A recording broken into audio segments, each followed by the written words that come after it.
एहन सुंदर सपना देखलहुँ संग में सीताराम हे जोड़ायल नैना।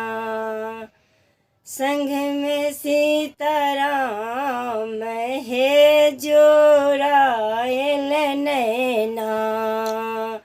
एहन सुंदर सपना देखलहुँ संग में लक्ष्मण राम हे जोड़ायल नैना।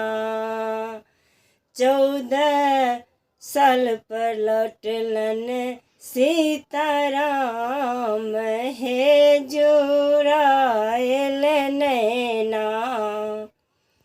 14 साल पर अयलन अवधि धाम हे जोड़ायल नैना।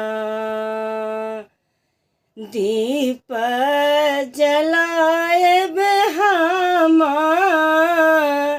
खुशियाँ मनाएब हे जोड़ायल नैना।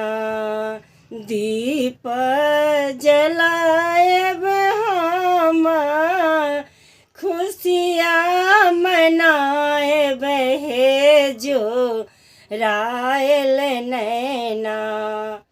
आस्थापना होए त सीताराम हे जोड़ायल नैना। वन से लौटलन सीताराम हे जोड़ायल नैना।